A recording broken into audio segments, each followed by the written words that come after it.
بسم اللہ الرحمن الرحیم۔ السلام علیکم صلی اللہ علیہ وآلہ وسلم۔ حضرت امام ابو حنیفہ رحمۃ اللہ علیہ کا زمانہ تھا۔ ایک مرتبہ ایک شخص کے گھر میں چوری ہو گئی۔ چور اسی محلے کے تھے۔ چور نے اس شخص کو پکڑا اور زبردستی حلف لیا کہ اگر تو کسی کو ہمارا پتہ بتلائے گا تو تیری بیوی پر طلاق۔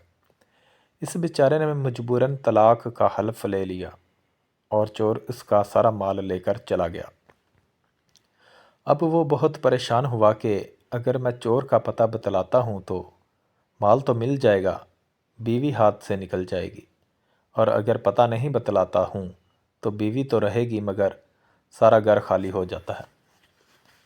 چنانچہ مال اور بیوی میں تقابل پڑ گیا کہ یا تو مال رکھے یا بیوی رکھے۔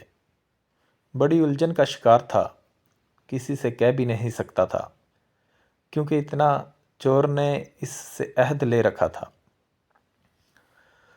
چنانچہ وہ شخص حضرت امام ابو حنیفہ رحمۃ اللہ تعالیٰ علیہ کی مجلس میں حاضر ہوا۔ وہ بہت غمگین اور اداس و پریشان تھا۔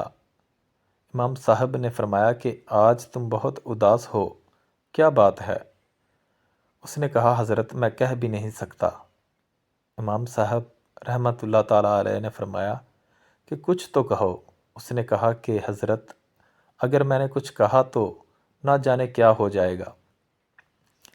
انہوں نے کہا کہ اجمل کچھ کہو تو اس نے کہا کہ حضرت چوری ہو گئی ہے اور میں نے یہ عہد کر لیا ہے کہ اگر میں نے ان چوروں کا پتہ کسی کو بتلایا تو بیوی پر طلاق ہو جائے گی۔ مجھے معلوم ہے کہ چور کون ہے، وہ تو محلے کے ہیں۔ امام صاحب رحمۃ اللہ تعالیٰ علیہ نے فرمایا کہ تم مطمئن رہو، بیوی بھی نہیں جائے گی اور مال بھی مل جائے گا، اور تم ہی چوروں کا پتہ بھی بتاؤ گے۔ کوفہ میں شور ہو گیا کہ ابو حنیفہ رحمۃ اللہ تعالیٰ علیہ یہ کیا کر رہے ہیں؟ یہ تو ایک عہد ہے، جب وہ پورا نہ کرے گا اور اگر عہد کے خلاف اس نے چوروں کے نام بتا دیے تو بیوی کو طلاق ہو جائے گی۔ یہ امام صاحب نے کیسے کہہ دیا کہ نہ بیوی جائے گی اور نہ مال جائے گا؟ غرض علماء فقہا پریشان ہو گئے۔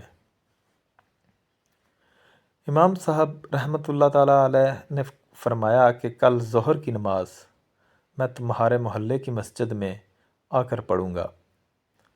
چنانچہ امام صاحب رحمۃ اللہ تعالیٰ علیہ تشریف لے گئے، وہاں نماز پڑھی اور اس کے بعد اعلان کر دیا کہ مسجد کے دروازے بند کر دیے جائیں، کوئی باہر نہ جائے۔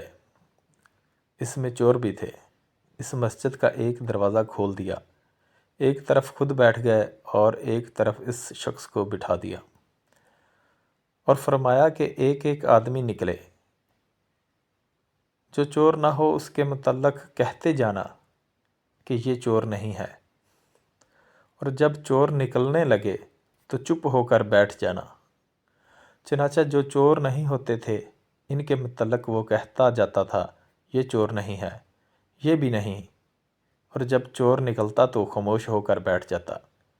اس طرح کو اس نے بتلایا بھی نہیں مگر بنا بتائے سارے چور معلوم ہو گئے۔